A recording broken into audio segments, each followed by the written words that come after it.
देखिए यहाँ पे हमने क्या बताया, आपको पोषण बता दिया, पोषण के बाद हमने श्वसन बताया। सबका की अलग अलग चैप्टर है, पोषण का आपका अलग चैप्टर है, श्वसन का एक अलग चैप्टर है, परिवहन का अलग चैप्टर है, उत्सर्जन का भी क्या है आपका अलग चैप्टर है। सबको हमको, लेकिन सब पार्ट किसका है आपका, जैव प्रक्रम का, सारा का सारा पार्ट किसका है आपका, जैव प्रक्रम का। लेकिन चैप्टर क्या है आपका, सब अलग अलग चैप्टर अलग अलग वही है, ठीक है ना। तो ये पूरा पार्ट हम क्या कर चुके हैं, आपको बता चुके हैं कि आपका परिवहन होता है, पोषण होता है, उत्सर्जन होता है, सब बात समझा दिया आपको। सबसे पहले हमको चैप्टर में जैव प्रक्रम से पहले चैप्टर में क्या पढ़ना है हमको, पोषण के बारे में, कि पोषण क्या होता है। याद करो आपको हमने बताया था कि पोषण क्या होता है।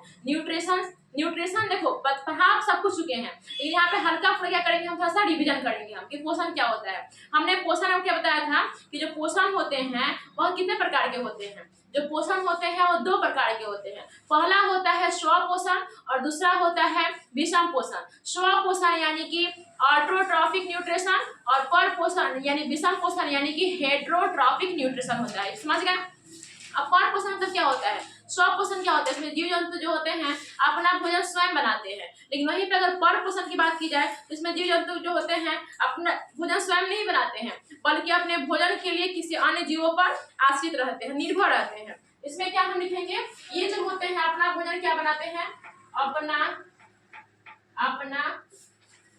भोजन स्वयं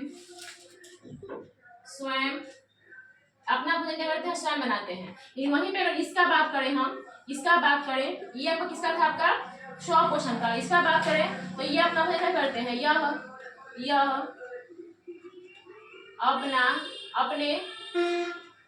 अपने भोजन के लिए अन्य जीवों पर, यह अपने भोजन के लिए अन्य जीवों पर निर्भर रहते हैं। ये क्या करते हैं, स्वपोषण जो होते हैं यह अपना भोजन खुद ही बनाते हैं, और ये क्या करते हैं, यह अपने भोजन के लिए क्या करते हैं, अन्य जीवों पर निर्भर रहते हैं। यानी कि यह जो होता है विषम पोषण की हेटेरोट्रॉफिक जो न्यूट्रिशन होते हैं वो अपना भोजन खुद नहीं बनाते हैं, बल्कि अपने भोजन के लिए अन्य जीवों पर निर्भर रहते हैं। अब देखिए हमने आपको बताया था कि स्वपोषण में क्या क्या आएंगे। स्वपोषण में आपका दो चीज होते हैं जब हम खुद बनाते हैं। पहला आपका आएगा पेड़ पौधा, पहला क्या आएगा आपका पेड़ पौधा, और दूसरा क्या आता है आपका, जरूरी नहीं है कि भगवान ने आपको सिर्फ पेड़ पौधे के अंदर ही स्वपोषण यानी कि प्रकाश संश्लेषण करने की ताकत दी है, ऐसा नहीं होता है। बल्कि यहाँ पे बैक्टीरिया क्या होता है बाबू का, बैक्टीरिया भी जो होता है आपका, बैक्टीरिया भी जो होते हैं वो क्या होते हैं आपका स्वपोषी पोषण करते हैं। यानी कि आपका कुछ bacteria, sulphur bacteria, nitrogen bacteria, ये सब क्या होते हैं, ये बैक्टीरिया भी अपना भोजन खुद ही बनाते हैं। तो स्वपोषण के अंतर्गत एग्जाम में पूछे पेड़ पौधे कैसे पोषण करते हैं, तो स्वपोषण यानी कि अपना भोजन खुद बनाते हैं। अगर आएगा बैक्टीरिया कैसे पोषण करते हैं तो स्वपोषण, या सब्जेक्टिव क्वेश्चन आपका बन जाएगा, ठीक है। अगला पॉइंट क्या है, प्राणी संपोषण। प्राणी संपोषण को बोलते हैं होलोजोइक न्यूट्रिशन, मृतजीवी पोषण। देखिए विषम पोषण 3 प्रकार के होते हैं, समझाया वहाँ पे कि विषम पोषण कितने प्रकार के होते हैं, 3 प्रकार के। पहला प्राणी संपोषण, दूसरा मृतजीवी पोषण और तीसरा परजीवी पोषण। प्राणी संपोषण होलोजोइक, मृतजीवी पोषण सैप्रोफाइटिक और परजीवी यानी कि पैरासाइटिक। क्या होता है, पैरासाइटिक। ये सारे पोषण के बारे में मैंने पूरी तरह से आपको डीपली बताया है। यहाँ पे क्या करते हैं आपको थोड़ा बहुत समझा देते हैं ताकि एग्जाम में आपको क्वेश्चन नहीं छोड़ना चाहिए बाबू। एग्जाम में क्वेश्चन आपका लॉन्ग आए, शॉर्ट आए, कैसा भी क्वेश्चन है बाबू, क्वेश्चन आपका छूटना नहीं चाहिए। क्वेश्चन छोड़े तभी बहुत दिक्कत होगा, समझ रहे हो ना। क्वेश्चन छोड़ के नहीं आना है। आपका भी तो शौक करता है ना बाबू कि आप भी टॉप 10 में आए, आप भी बिहार टॉप करें, आप भी जिला टॉप करें, ठीक है ना। सिर्फ गांव तक सिर्फ नहीं रहना है हम सबको बाबू, हम सबको अपने गांव से भी उखड़ करके बहुत आगे तक जाना है, अपनी नाम बाबू स्टेट लेवल तक बनाना है। उसका जरूरी क्या है, मेहनत। अब यहाँ पे मैं आपको मेहनत करा रही हूँ बाबू, सिंपल बहुत छोटे से वे में आपको समझा रहे सब कुछ बातें कि आपको यहाँ पे सब कुछ समझ में आनी चाहिए, ठीक है ना। सबसे पहले हम क्या बता रहे हैं आपको कि विषम पोषण 3 प्रकार के। पहला प्राणी संपोषण, मृतजीवी पोषण, परजीवी पोषण। प्राणी संपोषण में क्या बताए थे, इसमें जो जीव होते हैं, इसमें जो जीव होते हैं क्या करते हैं, अपना भोजन ठोस या तरल पदार्थों के रूप में ग्रहण करते हैं। प्राणी संपोषण में क्या होते हैं, जो जीव होते हैं तो अपना भोजन ठोस या तरल पदार्थों के रूप में ग्रहण करते हैं। और ग्रहण तो करते हैं लेकिन साथ ही साथ उसका पाचन भी करते हैं। जैसे इसमें एग्जाम्पल पूछते हैं, बताइए कि अमीबा किस प्रकार का पोषण है। जो आपका स्यूडोपोडिया है, जो अमीबा है, वह किस प्रकार का पोषण है। तो आपको कौन सा लिखेंगे इसमें आप, सबसे एम आपका एग्जाम्पल आता है अमीबा।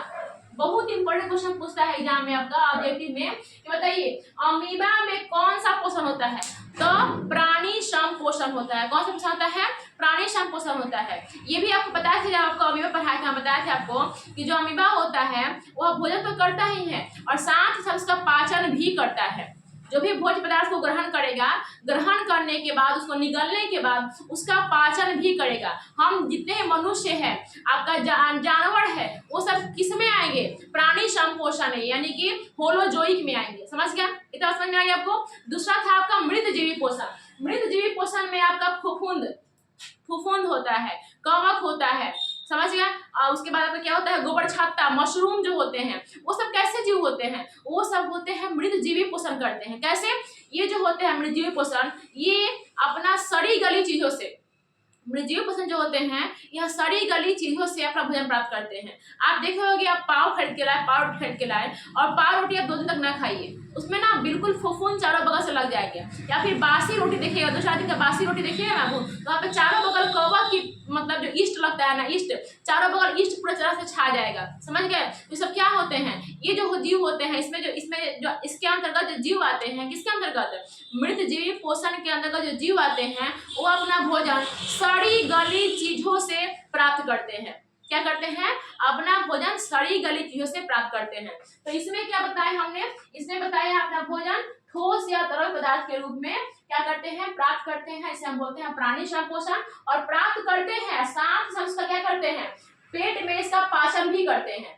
जैसे अमीबा क्या करता है, भोजन ग्रहण करेगा, भोजन ग्रहण करने के बाद उसका पाचन भी करेगा। हम क्या करेंगे, हम लोग भी क्या करते हैं, भोजन ग्रहण करते हैं और साथ साथ उसका पाचन भी करते हैं। जानवर क्या करते हैं, भोजन ग्रहण करते हैं, उसका पाचन करते हैं। तो ये किसमें आएगा, आपका प्राणी श्रम पोषण में। लेकिन मृत जीवी पोषण में क्या आएगा, मृत जीवी पोषण में भोजन तो ग्रहण करेगा वो, लेकिन वह किसी जीवित प्राणी से भोजन ग्रहण नहीं करेगा, बल्कि वह सड़े गले चीजों से भोजन प्राप्त करेगा। इसमें ईस्ट आ जाएगा, आपका कवक आ जाएगा, उसके बाद आपका मशरूम आ जाएगा, समझ रहे हो ना। ये सारी फफूंद आ जाएंगे, ठीक है ना, फफूंद आ जाएंगे, सब किस में आएंगे, आपके मृत जीवी पोषण में आएंगे, यानी सैप्रोफाइटिक में आ जाएंगे। अब दूसरा आता है आपका परजीवी पोषण।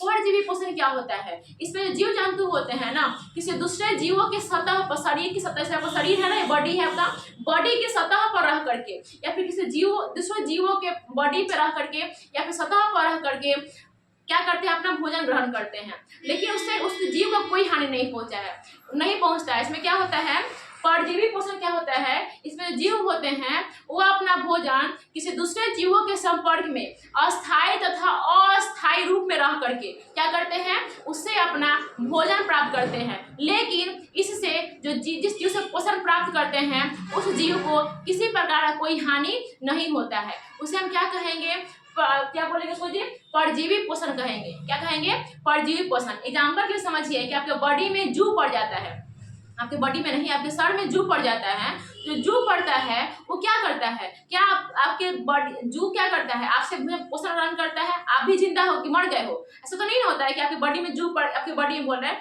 आपके सर में जू पड़ गया, इसकी वजह से आपकी मृत्यु हो गई, ऐसा तो नहीं होता है। तो जू पड़ता है, जू क्या करता है, आपके बॉडी से क्या करता है, अपना भोजन प्राप्त करता है।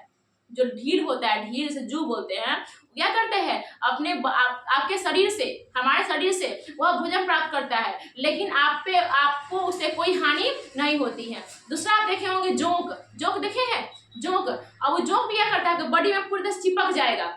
जो होता है जोंक होता है वो आपके बॉडी में पूरी तरह चिपक जाएगा, आपका खून चूसेगा, लेकिन उससे आपको किसी प्रकार का आपको कोई हानि नहीं होगा। ऐसा नहीं होगा कि आपका खून चूस करके आपको मार देगा, वो ऐसा नहीं होता है। वो आपका खून चूसेगा, उससे अपना पोषण प्राप्त करेगा, लेकिन जो जीव होते हैं जिससे अपना भोजन प्राप्त करेगा उससे किसी प्रकार कोई हानि नहीं होता है। तो इसमें भी काफी इंपॉर्टेंट एग्जाम्पल पूछता है कि परजीवी पोषण में क्या आएंगे। तो परजीवी पोषण आपका किल्ली आ जाता है, आपका जू आ जाता है, जू आने के बाद आपका होता है आपका अमरबेल, सबसे इंपॉर्टेंट पूछता होता है। कैक्टस भी होता है आपका, एक पौधा होता है, अमर बेल भी होता है। अमर बेल भी अपना भोजन क्या करते हैं, स्वयं संश्लेषित नहीं करते हैं, बल्कि अपना भोजन किसी दूसरे जीवों के संपर्क में रह करके अस्थायी या फिर अस्थायी तौर पर ग्रहण करते हैं। उसे हम क्या कहते हैं, परजीवी पोषण कहते हैं। अमर बेल अपना भोजन संश्लेषित क्यों नहीं करते हैं, खुद क्यों नहीं बनाते हैं, क्योंकि वो भी तो अपना पेड़ पौधा ही है। अमर बेल जो है बाबू, वो भी तो आपका पेड़ पौधा ही है, लेकिन फिर भी अपना भोजन क्या करते हैं, खुद नहीं बनाते हैं। तो वजह क्या होता है, अमर बेल में पत्तियां नहीं पाई जाती है। अब अमर बेल में अगर पत्तियां नहीं पाई जाती है तो उसमें क्लोरोफिल भी नहीं पाई जाएगी, क्लोरोफिल नहीं पाई जाएगी। जब क्लोरोफिल ही नहीं पाई जाएगी तो क्या प्रकाश संश्लेषण की प्रक्रिया करेगा अमर बेल, नहीं करेगा ना। इसी वजह से जब अमर बेल होते हैं वह क्या होते हैं, परजीवी पोषण करते हैं, यानी कि अपना भोजन दूसरे पेड़ से प्राप्त करते हैं। लेकिन प्राप्त करने का ऐसा नहीं होता है कि पेड़ को मार देंगे, वह पेड़ जीवित भी रहेगा, दोनों पेड़ जीवित रहेंगे, अमर बेल भी जीवित रहेंगे पेड़ से पोषण प्राप्त करके, और साथ साथ जो दूसरा पौधा है वो भी क्या करेंगे, आपका जीवित रहेंगे। दूसरा पेड़ जैसे आम का पेड़ पे अमर बेल लटका हुआ है, ऐसा नहीं है कि आम का पेड़ अमर बेल कटने से मर जाएगा या सूख जाएगा, जरूरी नहीं होता है, ठीक है ना। तो ये जो इसमें जो जीव जंतु आते हैं वो दूसरों के जीव से भोजन जरूर प्राप्त करते हैं, लेकिन प्राप्त करने के दौरान जो दूसरा जीव जो होते हैं उसको किसी प्रकार कोई हानि नहीं करते हैं। तो ये प्रक्रिया क्या कहलाती है, आपका परजीवी पोषण, यानी कि पैरासिटी कहलाती है। समझ गए, तो ये पूरी प्रक्रिया क्या कहलाएगी, आपका पोषण। समझ गए पोषण के बारे में, अब समझ लिए। आपको एक बार बता दीजिए, इसमें अमीबा आएंगे, इसमें क्या आएंगे, आपके फफूंद आएंगे, कवक आएंगे, ईस्ट आएंगे, मशरूम आएंगे, इसमें क्या आएंगे, आपका इसमें आ जाएंगे आपका पूरा तरह से जो बातें हमने बताई आपको, क्या क्या बताई, परजीवी पोषण का कौन कौन परजीवी पोषण करते हैं, जैसे ढील हो गया, लीक हो गया, किल्ली हो गया, जोंक हो गया, साथ साथ आपको क्या हो जाएगा, आपका अमर बेल हो गया, ठीक है। ये सब किस कैसा पोषण करेंगे, आपका परजीवी पोषण करेंगे। आई होप बाबू आपको पूरी तरह अच्छी तरह से बातें समझ में आ गई होगी, ठीक है। अगला हम देखते हैं आपका इसी में स्व पोषण के बारे में समझते हैं। स्व पोषण के बारे में हमने क्या क्या समझाया था।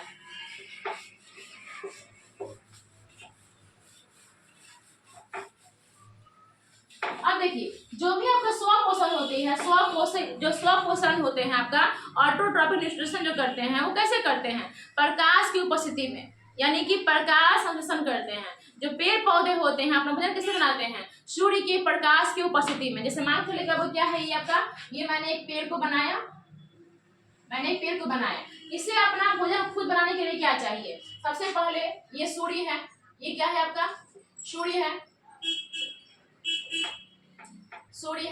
यहाँ से आपको वातावरण से क्या मिल जाएगा, इसको CO2, जड़ से क्या मिल जाएगा, आपका H2O मिल जाएगा। वातावरण से क्या मिल जाएगा, इसको सूर्य का प्रकाश, वातावरण से इसको मिल जाएगा सूर्य का प्रकाश। इसके पत्तियों में जो होते हैं, पेड़ पौधे जो पत्तियां होते हैं उसमें आपका, उसमें क्लोरोप्लास्ट में पेड़ पौधे के पत्तियों में क्लोरोफिल पाई जाती है। यहाँ पे जो पत्तिये होंगे, जो छोटे छोटे पत्तिये होंगे, पत्ती जो होंगे, इस पत्ती में क्या पाए जाएंगे, क्लोरोफिल, ठीक है।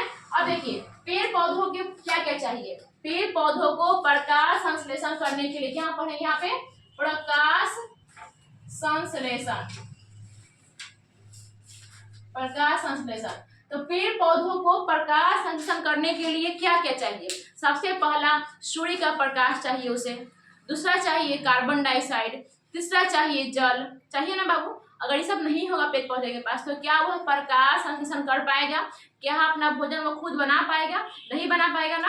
तो वही होता है, क्या होता है आपका, जो पेड़ पौधे होते हैं सबसे पहले फर्स्ट स्टेज में देखिए कि पेड़ पौधे क्या करते हैं, सूर्य के प्रकाश को अवशोषित करते हैं। पेड़ पौधे जो पत्ते होते हैं उस पत्तों में क्लोरोफिल वर्णक होता है, क्या होते हैं आपके, क्लोरोफिल वर्णक, ठीक है ना। अब क्लोरोफिल वर्णक क्या होते हैं, आपके सूर्य के प्रकाश को अवशोषित करते हैं। पहला पॉइंट क्या करेंगे, ये जो क्लोरोफिल होते हैं पत्तियों में, यह क्या करते हैं, क्लोरोफिल लिखते हैं, क्लोरोफिल क्या करता है, यह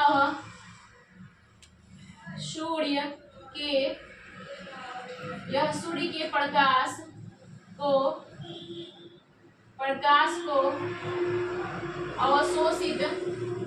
अवशोषित करता है। क्लोरोफिल का काम क्या होता है बाबू, यह पत्तियों में पाई जाती है क्लोरोफिल, और इसका काम क्या होता है, यह सूर्य के प्रकाश को अवशोषित करती है।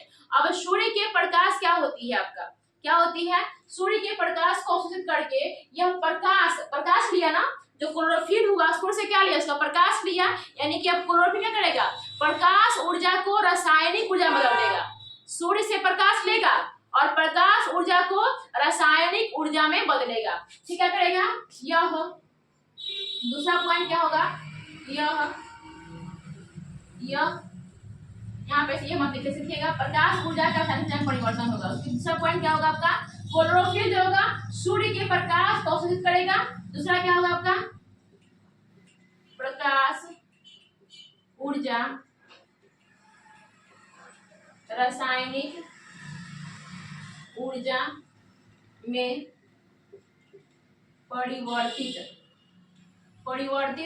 होगा। प्रकाश ऊर्जा क्या होगा, रासायनिक ऊर्जा में परिवर्तित होगा। और फिर रासायनिक ऊर्जा जो होगा वो क्या करेंगे, वह जल के अणु का विखंडन करेंगे। क्या करेंगे, आपके जो पेड़ पौधों में जो रासायनिक ऊर्जा बना वो क्या करेगा, वह जल के अणु का विखंडन करेगा। क्या करेगा, वह जो जल होंगे। तीसरा पॉइंट क्या बनेगा आपका, जल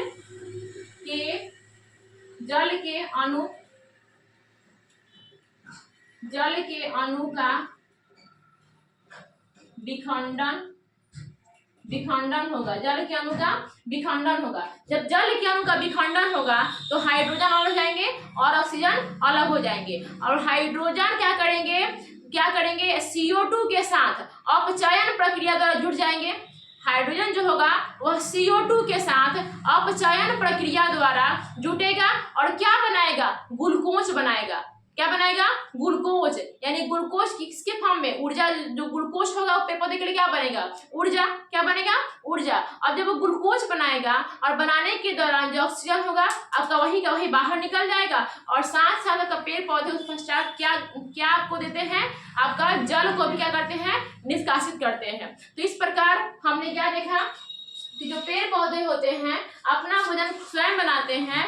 उसके लिए जरूरी क्या है, पेड़ पौधों में प्रकाश संश्लेषण। उसमें क्या करते हैं, पेड़ पौधे सूर्य के प्रकाश से प्रकाश को अवशोषित करते हैं। किसके द्वारा, क्लोरोफिल के द्वारा। पेड़ पौधे सूर्य के प्रकाश को क्लोरोफिल के द्वारा अवशोषित करते हैं। फिर प्रकाश ऊर्जा को रासायनिक ऊर्जा में बदलते हैं। फिर क्या करते हैं, उस रासायनिक ऊर्जा के द्वारा पेड़ पौधों में जल के अणु का विखंडन होता है।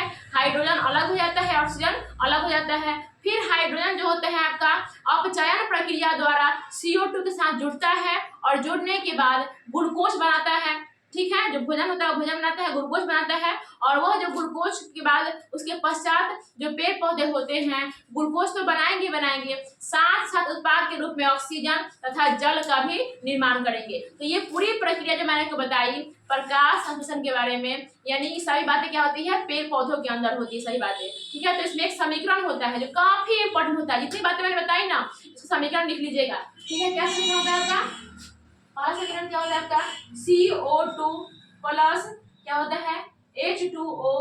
किसकी उपस्थिति में सूर्य का प्रकाश रहेगा, क्लोरोफिल की उपस्थिति में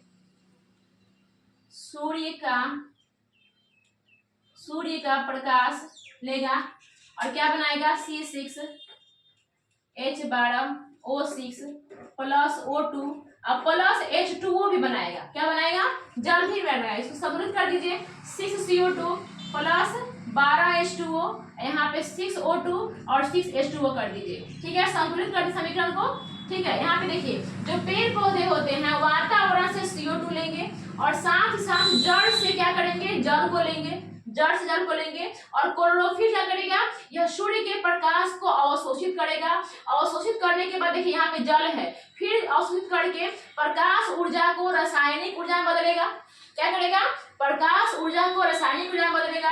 जब प्रकाश ऊर्जा रासायनिक ऊर्जा में बदल जाएंगे तो आपका जो जल होते हैं ना, क्या है आपका जल है, इस जल के अणु का विखंडन होगा। विखंडन तो टूटेगा, यानी कि हाइड्रोजन अलग हो जाएंगे और ऑक्सीजन क्या हो जाएंगे आपके, जो ऑक्सीजन हो जाएंगे क्या हो जाएंगे आपके, हाइड्रोजन अलग हो जाएंगे। अब देखिए यही जल के अणु ना ये कार्बन डाइऑक्साइड से क्या करेंगे आपका, जुटेंगे। किस प्रक्रिया द्वारा, अपचयन प्रक्रिया द्वारा। ये जो हाइड्रोजन होते हैं यह कार्बन डाइऑक्साइड से जुड़ेंगे और किस प्रक्रिया जुड़ेंगे आपका, अपचयन प्रक्रिया द्वारा। और इसके फलस्वरूप इससे जुड़ेंगे, जब हाइड्रोजन जुटेगा CO2 के साथ तो क्या बनाएगा आपका, यही बनाएगा C6H12O6, यानी कि क्या बनाएगा, ग्लूकोज।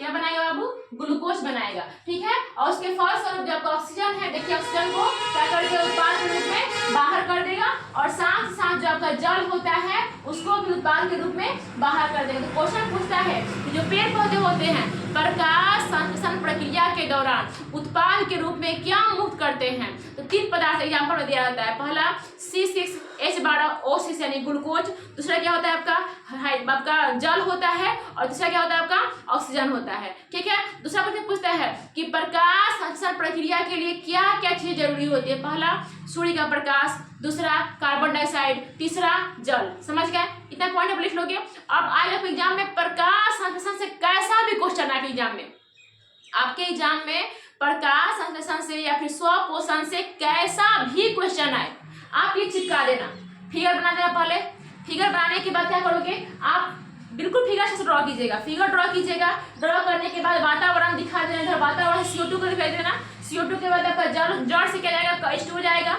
सूर्य से सूर्य का प्रकाश आ जाएगा, यहाँ पे क्लोरोफिल क्या करेगा? सूर्य के प्रकाश को अवशोषित कर लेगा। अब जितना पॉइंट आपने फिगर में बनाया वो सारा पॉइंट को आप लिख लोगे लाइन बाय लाइन। पहला क्लोरोफिल जो है यह सूर्य के प्रकाश को अवशोषित करता है। उसके बाद क्या होता है? अवशोषित करने के बाद जब तो प्रकाश ऊर्जा है, प्रकाश ऊर्जा या रासायनिक ऊर्जा में बदलेगा। अब बदलने के बाद क्या होगा? जल के अणु का विखंडन होगा। जब विखंडन होगा तो यह फार्मूला मिलेगा, आपका यही फार्मूला मिलेगा ना। अब जब जल के अणु का विखंडन होगा तो हाइड्रोजन अपचयन प्रक्रिया द्वारा CO2 से जाकर जुड़ेंगे। अब जब जुड़ेंगे जाकर के तो क्या मिलेंगे? ग्लूकोज बनेंगे, और साथ ही साथ उत्पाद के रूप में आपका ऑक्सीजन तथा जल का निष्कासन भी कर देंगे। तो ये पूरी प्रक्रिया आपका लिखिए एग्जाम पे। आपका एग्जाम में अगर आते हैं प्रकाश संश्लेषण 3 नंबर का है, 6 नंबर का है, जितना नंबर का भी है बाबू, आप इस समीकरण को तो भूल के ही मत छोड़ना।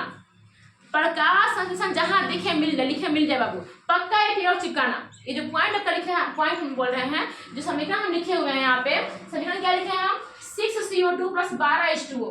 क्लोरोफिल की उपस्थिति में सूर्य का प्रकाश C6H12O6 + 6O2 + 6H2O। ये समीकरण जरूर बनाइएगा, और साथ ही साथ ये जो पॉइंट हमने लिखा उस पॉइंट को भी जरूर लिखिएगा, और उसके साथ ही साथ आप फिगर जरूर बनाइएगा। आपको नंबर पूरी तरह से फुल मार्क्स आपको मिलेंगे, एक भी नंबर कटेंगे नहीं वहां से। समझ गए? तो ये पूरी प्रक्रिया किस में हो गई बाबू? प्रकाश संश्लेषण करते हैं। जो पेड़ पौधे होते हैं वो अपना भोजन प्रकाश संश्लेषण प्रक्रिया द्वारा बनाते हैं। दूसरा क्वेश्चन पूछता है ऑब्जेक्टिव बाबू कि जो पेड़ पौधे होते हैं वह प्रकाश संश्लेषण प्रक्रिया कब करते हैं? तो सिर्फ और सिर्फ दिन में करते हैं। कब करते हैं? दिन में करते हैं। क्यों दिन में करते हैं? क्योंकि पेड़ पौधों की पत्तियों में क्लोरोफिल पाई जाती है, और क्लोरोफिल क्या करती है? यह सूर्य के प्रकाश को अवशोषित करती है। जब सूर्य प्रकाश को अवशोषित करती है तो सोचो बाबू कि अगर सूर्य का प्रकाश ही ना हो तो क्या पत्तियां सूर्य के प्रकाश के बिना अपना भोजन बना पाएगी? नहीं बना पाएगी ना। तो इसीलिए जो पेड़ पौधे होते हैं वह प्रकाश संश्लेषण की प्रक्रिया सिर्फ और सिर्फ दिन में करते। समय पूछता है, बताइए पेड़ पौधे अपना भोजन कब बनाते हैं? तो सिर्फ दिन में। कब बनाते हैं? दिन में बनाते हैं। लेकिन वहीं पे आपको याद है बाबू, हमको बताया था वहां पे हमने स्वपोषी पोषण में एक चीज जोड़ाते हैं जो होते हैं बैक्टीरिया। क्या होते हैं बाबू? बैक्टीरिया। ये जो अपना पोषण होते हैं इसमें प्रकाश की जरूरत नहीं पड़ती। अब वजह ये बात ये नहीं कि उसमें प्रकाश की जरूरत नहीं पड़ती, बात ये है कि उसमें प्रकाश की जरूरत पड़ेगी। क्यों? क्योंकि आपको बैक्टीरिया में क्या क्लोरोफिल पाई जाती है? नहीं पाई जाती है। क्वेश्चन पूछता है कवक एवं जीवाणुओं में प्रकाश संश्लेषण की प्रक्रिया क्यों नहीं हो पाती? जैसे क्या लिखोगे? क्योंकि कवक और जीवाणु में क्लोरोफिल वर्णक नहीं पाए जाएंगे। जब क्लोरोफिल वर्णक नहीं पाए जाएंगे तो क्या उसको प्रकाश की जरूरत पड़ेगी? जब प्रकाश जरूरत नहीं पड़ेगी तो क्या प्रकाश संश्लेषण करेंगे? नहीं करेंगे। लेकिन हाँ, ये बात सही है कि ये स्वपोषी होते हैं, अपना भोजन खुद ही बनाते हैं, लेकिन उसमें प्रकाश की जरूरत नहीं पड़ती। क्यों नहीं पड़ती? क्योंकि इसमें क्लोरोफिल वर्णक ही नहीं पाई जाती है। क्या नहीं पाई जाती है? क्योंकि इसमें क्लोरोफिल वर्णक ही नहीं पाई जाती है। तो उसके अंतर्गत आपको हमको याद करो, बताया था आपको नाइट्रोजन बैक्टीरिया होता है, उसके बाद आपको सल्फर बैक्टीरिया होते हैं। वो भी क्या करते हैं? अपना भोजन खुद ही बनाते हैं, लेकिन वो अपना भोजन जो बनाते हैं ना, जरूरी नहीं सिर्फ दिन में बनाएंगे, उसमें प्रकाश चाहिए ही नहीं, उसमें प्रकाश चाहिए ही नहीं। तो अपना भोजन दिन क्या रात क्या, वो दिन में ही भोजन बनाएंगे अपना, और रात को ही भोजन बनाएंगे, यानी कि उनके लिए जो समय होता है वह दिन रात दोनों होता है। तो क्वेश्चन पूछता है कि जो बैक्टीरिया होते हैं वो अपना भोजन किस समय बनाते हैं? दिन में भी और रात में भी। समझ में आ गया ना? तो स्वपोषण के बारे में आपको जितनी बातें आपको हो सकता है, जितनी क्वेश्चन बन सकता है वो सारी क्वेश्चन मैंने यहाँ पे डिस्क्राइब कर दिया। ठीक है ना? अब देखिए एक और क्वेश्चन पूछता है कि पत्तियों का हरा रंग किसकी वजह से होता है? पत्तियों का जो हरा रंग किसकी वजह से होता है? क्लोरोफिल की वजह से होता है। क्लोरोफिल की वजह से पत्ती का रंग हरा होता है। पत्ती में क्या पाया जाता है? क्लोरोप्लास्ट। जो क्लोरोफिल होता है उसे पाया जाता है। पेड़ पौधों की पत्तियों में जो क्लोरोप्लास्ट होते हैं, हरित लवक होते हैं, उसमें क्या पाए जाते हैं? क्लोरोफिल पाए जाते हैं। और उसी हरित लवक को हम पेड़ पौधे के रसोई घर कहते हैं। अब समझिए बाबू, जहाँ पर खाना बनता है उसे खाना, उस जगह क्या बोलते हैं? रसोई घर। तो पेड़ पौधे खाना कहाँ बनता है? पेड़ पौधे खाना पत्ती द्वारा बनता है, इसलिए हम पत्ती को हम पेड़ पौधों का रसोई घर कहते हैं। और पत्तियों का रंग हरा क्यों होता है? तो पत्तियों का रंग हरा प्रकाश संश्लेषण में क्लोरोफिल बढ़ने के कारण होता है। इसी कारण पत्तियों का रंग क्या होता है? आपका हरा होता है। ठीक है, और बातें आगे देखते हैं। पत्ती के बारे में कुछ और बातें हैं कि रंध्र क्या होता है, स्टोमेटा जो होते हैं, रक्षी कोशिकाएं क्या होती है, थोड़ा बहुत उसके बाद समझेंगे कि ऑब्जेक्टिव कुछ ऐसे बनता है। ठीक है ना, चलिए आगे देखते हैं। अब यहाँ पे देखिए हम क्या बताएं आपको, पेड़ पौधों के बारे में प्रकाश संश्लेषण बता रहे थे। अब उसी में हम देखेंगे यहाँ पे आपका क्या होता है? आपका रंध्र। पेड़ पौधों के पत्तियों में छोटे छोटे रंध्र होते हैं। रंध्र कहने का मतलब कि आपकी बॉडी जो है, आपकी बॉडी, इस बॉडी में, आपकी बॉडी में क्या है? आपके जहाँ जहाँ सभी बाल जो दिख रहे हैं बाबू, उस बाल में क्या होते हैं? छोटे छोटे छिद्र होते हैं। ऐसे क्या आपको बाहर निकलते हैं? पसीना बाहर निकलते हैं। क्या निकलते हैं? आपके पसीने बाहर निकलते हैं। उसी प्रकार पेड़ पौधों की पत्तियों में ना छोटे छोटे रंध्र होते हैं, जहाँ से गैसों का आदान प्रदान, जैसे गैस आपका अंदर आएंगे, गैस बाहर जाएंगे। इसका क्या होता है? CO2 होता है। तो पत्तियों को क्या जरूरी है? CO2 की जरूरत है। तो CO2 किसके द्वारा जाएंगे? पेड़ पौधों में। तो पत्तियों के द्वारा। पत्तियों के द्वारा नहीं, पत्तियों में छोटे छोटे रंध्र होते हैं, उसके द्वारा क्या होगा? आपके CO2 पत्तियों के अंदर जाएंगे, उसी रंध्र के द्वारा। और उसी रंध्र के द्वारा जो पेड़ पौधों में जैसे होता है ना कि आपके बॉडी में जो आप पानी पिए, तो पानी पीने के बाद आपके बॉडी से पानी का निष्कासन होता है। तो पसीना के द्वारा पानी बाहर निकलता है। और नहीं किसके द्वारा पानी बाहर निकलता है? आपका किसके द्वारा? यूरिया, यानी कि पेशाब के द्वारा पानी आपका बाहर निकलता है ना। उसी प्रकार जो पेड़ पौधे हैं बाबू, पेड़ पौधों में जो पानी निकलता है वह पेड़ पौधों की पत्तियों में छोटे छोटे छिद्र होते हैं, इसे हम रंध्र बोलते हैं। उस रंध्र के द्वारा पेड़ पौधों में वाष्पोत्सर्जन की प्रक्रिया द्वारा पेड़ पौधे की जो अधिकांश मात्रा में जो पानी होती है, यानी जल की जो हानि होती है, वह किसके द्वारा होती है? किसके द्वारा होती है? वाष्पोत्सर्जन के द्वारा होती है। और वाष्पोत्सर्जन किसमें होती है? आपके पेड़ पौधों की पत्तियों में होती है। और उस पत्तियों में क्या होती है? छोटे छोटे छिद्र होती है। क्या उस छिद्र क्या बोलते हैं? हम रंध्र कहते हैं। तो रंध्र कहाँ होती है बाबू? तो पेड़ पौधों की पत्तियों में कैसी होती है? तो बिल्कुल छोटे छोटे छिद्र होती है। रंध्र का काम क्या होता है? यह गैसों का आदान प्रदान करता है, यानी कि ऑक्सीजन आने और कार्बन डाइऑक्साइड जाने का जो रास्ता होता है कहाँ से होता है? ऊपर जाता है आपका पेड़ पौधों की पत्तियों के रंध्र के द्वारा जाता है। उसके बाद पेड़ पौधों में अधिकांश मात्रा में यदि जल हो जाएंगे तो उस जल का हानि वाष्पोत्सर्जन प्रक्रिया द्वारा होगा। तो जल का जो हानि होगा कहाँ से होगा? आपका पेड़ पौधों की पत्तियों के द्वारा ही होगा। कहाँ से होगा? पत्तियों में जो रंध्र होते हैं वहीं से जल का भी क्या होगा? हानि होगा, यानी कि जल जो होंगे आपके वाष्पोत्सर्जन प्रक्रिया द्वारा पेड़ पौधों की पत्तियों से बाहर निकलेंगे। तो ये सारी बातें हमने किसके बारे में बता दिया? आपका पेड़ पौधों के बारे में। ये आपका पत्तियां होता है, ये क्या आपका पत्ती, ये का पत्ती होता है। और पत्ती का जो हरा रंग होता है किसके वजह से होता है? क्लोरोफिल बढ़ने के कारण।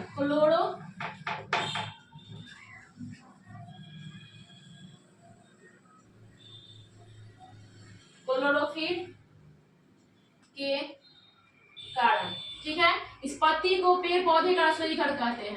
पेड़ पौधे का रसोई घर, पेड़ पौधे का रसोई घर कहते हैं। इस पत्तियों में छोटे छोटे छिद्र होते हैं। क्या होते हैं बाबू? छोटे छोटे जो छिद्र होते हैं उसे क्या बोलते हैं? रंध्र बोलते हैं। इस रंध्र का काम क्या होते हैं? पहला गैसों का विनिमय, गैसों का विनिमय। और दूसरा कार्य क्या होता है? ये पहला कार्य होता है। और दूसरा कार्य क्या होता है? वाष्पोत्सर्जन की क्रिया।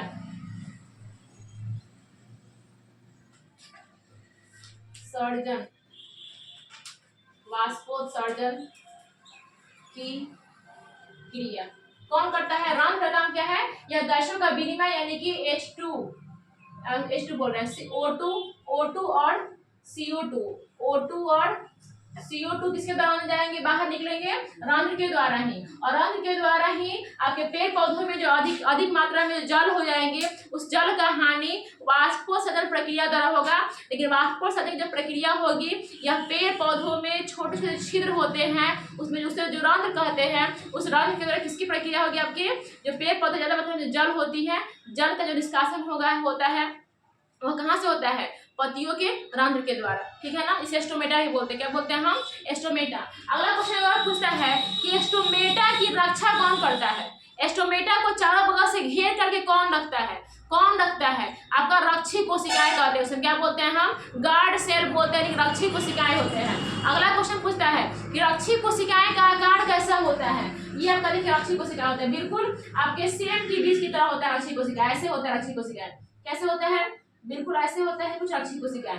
ठीक है, और इसी के ऊपर क्या होते हैं, आपके रंध्र रहते हैं, रंध्र इसी के अंदर आपके रंध्र रहते हैं। ठीक है ना, ये क्या होता है, आपके रक्षी कोशिकाएं।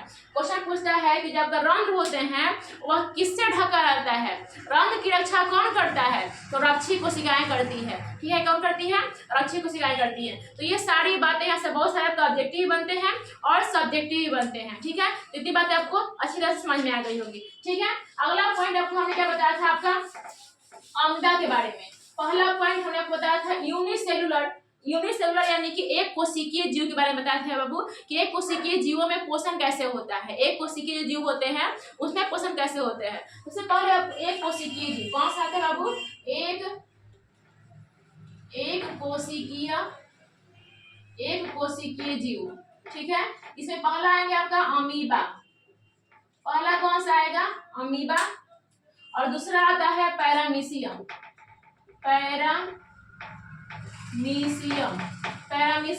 आपको हम बताया था आपको अमीबा कोई निश्चित आकार नहीं होता है। जैसे अमीबा ने भोजन को यहाँ पे देखा, कहीं भोजन को यहाँ पे देखा, ये क्या है आपका भोज्य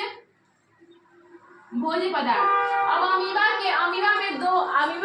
में अंगुली के समान क्या होते हैं, फुटपाद होते हैं। तो अमीबा जो भोजन ग्रहण करता है वो कुटपाद के द्वारा भोजन ग्रहण करता है। अमीबा भोजन देखेगा ना तो कुटपाद उसमें दो अंगुली के समान कुटपाद होते हैं, जो जैसे जैसे भोजन देखेगा, जैसे यहाँ पे भोजन, वहाँ पे उसको दिख रहा है, यहाँ पे भोजन दिख रहा है, उसको क्या करेगा, अब यहाँ पे अमीबा है वो कुटपाद के द्वारा जाएगा और भोजन को अपने अंदर ले लेगा। अंदर लेने के बाद भोजन का पाचन कर लेगा, पाचन करने के बाद क्या करेगा, भोजन को फिर वो पुनः बाहर उसको छोड़ देगा। ठीक है ना, तो अमीबा में भोजन का पाचन होता है। ठीक है, किसके द्वारा नहीं होता है, अमीबा जब भोजन करता है किसके द्वारा करता है, फुटपाथ के द्वारा। ठीक है, तो ये आपका अमीबा है। अब फिर अमीबा क्या करेगा, यहाँ भोजन पदार्थ देखा तो फिर अपना अमीबा क्या करेगा, ऐसे धीरे धीरे जाएगा, फिर अमीबा ऐसे जाएगा, बिल्कुल देखिए भोजन क्या कर लिया, चार बगल से घेर लिया। और भोजन घेरने के बाद यहाँ पे देखिए, इसके बाद ये है, इसके बाद ये है, और इसके बाद यहाँ पे हम बनाते हैं, और फिर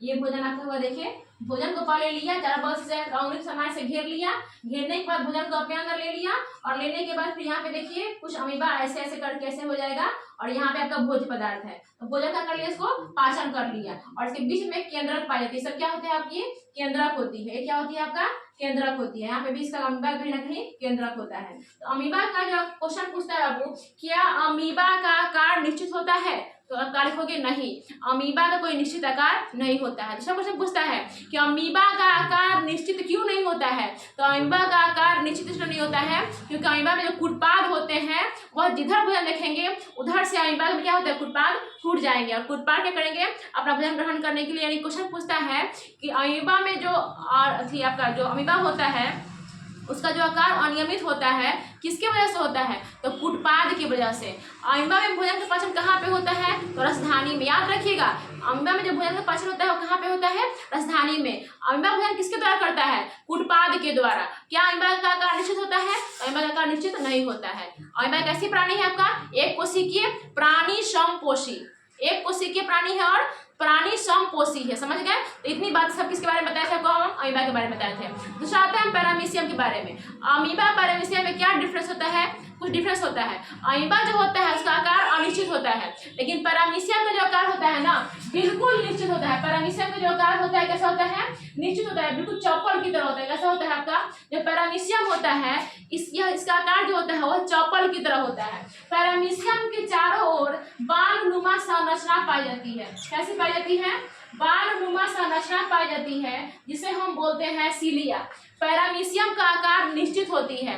पैरामीशियम ये अपना भोजन ग्रहण करती है, उसको भोजन ग्रहण करने के लिए एक निश्चित जगह होती है। जैसे हमारा भोजन ग्रहण करने की निश्चित जगह क्या है, मुख गुहा है, उसी प्रकार पैरामीशियम को भी भोजन ग्रहण करने के लिए यहाँ पे एक निश्चित जगह होती है। यही सब भोजन करते हैं, वो ग्रहण करते हैं पैरामीशियम का आकार क्वेश्चन पूछता है क्या पैरामीशियम का आकार निश्चित होता है, तो हाँ पैरामीशियम का आकार निश्चित होता है, लेकिन अमीबा का आकार निश्चित नहीं होता है। तो देखिए यहाँ बहुत सारे क्वेश्चन बनते हैं, इसका या तो इसका डिफरेंस पूछ लेगा कि अमीबा और पैरामीशियम दोनों एक कोशिकीय जीव है, दोनों प्राणी समपोषी जीव है, लेकिन फिर भी दोनों में डिफरेंस क्या क्या है। तो देखिए क्या लिखा है डिफरेंस, अमीबा का आकार अनिश्चित होता है, इसका आकार निश्चित होता है, यह भोजन कुटपाल के द्वारा ग्रहण करता है, और यह भोजन के पास मान चलिए कि यहाँ पे भोजन है, यहाँ पे भोज्य पदार्थ है, तो ये किसके द्वारा जाएगा भोजन के पास, यही सीलिया के द्वारा। जो सीलिया होती है, जो बाल की तरह संरचना होती है, इसी के द्वारा जाएगा भोजन पर जाएगा और भोजन को ग्रहण कर लेगा।